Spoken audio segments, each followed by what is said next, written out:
Hi friends, welcome back to Paru Naresh recipes. నేను పారిజాత. ఇవాళ మన స్పెషల్ రెసిపీ వచ్చేసి ఎగ్ కర్రీ. ఈ ఎగ్ కర్రీ చాలా సింపుల్గా చేసుకోవచ్చు, టేస్ట్ చాలా బాగుంటుంది.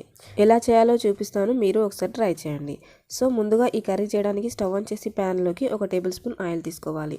ఆయిల్ వేడయ్యాక 1 టీ స్పూన్ కారం, 1 టీ స్పూన్ ధనియాల పౌడర్, 1/2 టీ స్పూన్ సాల్ట్ వేసి వీటిని కాస్త ఫ్రై చేయండి. ఇలా ఫ్రై అయిన వాటిలోకి ఉడికించిన 5 కోడిగుడ్లను తీసుకొని యాడ్ చేసుకుందాం. ఇక్కడ నేను 5 తీసుకున్నాను, మీరు కావాలంటే ఎక్కువ తక్కువ పెంచుకొనైనా తీసుకోవచ్చు. సో ఇలా కాస్త కలర్ చేంజ్ ఎవరికి ఫ్రై చేశాక తీసి పక్కన పెట్టుకోవాలి.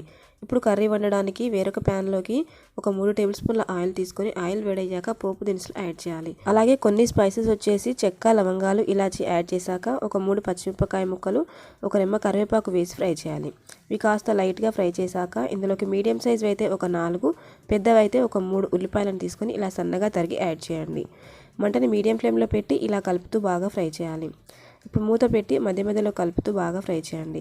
ఇలా లైట్గా కలర్ చేంజ్ ఎవరికి ఫ్రై చేశాక ఇందులోకి టమాటాలను యాడ్ చేసుకుందాం. టమాటాలు వచ్చేసి మీడియం సైజు ఒక 4 యాడ్ చేశానండి నేను ఇక్కడ.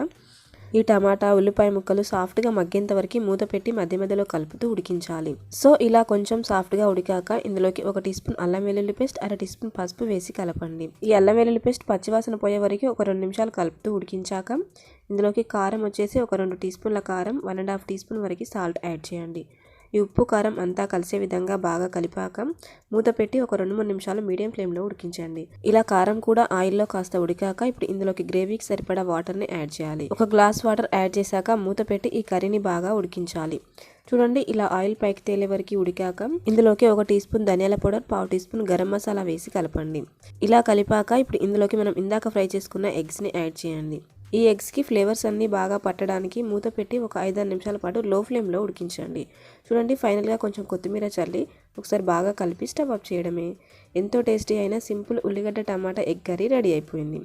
ఇది అన్నం, చపాతీ ఎందులోకైనా చాలా బాగుంటుందండి. సింపుల్గా రెడీ అయిపోతుంది. సో ఫ్రెండ్స్, నచ్చిందా? నచ్చితే మీరు డెఫినెట్గా ఒకసారి ఇలా ట్రై చేయండి. ఇలాంటి సింపుల్ అండ్ ఈజీ రెసిపీస్ కొరకు నా ఛానల్ని చూస్తూ ఉండండి. Thanks for watching.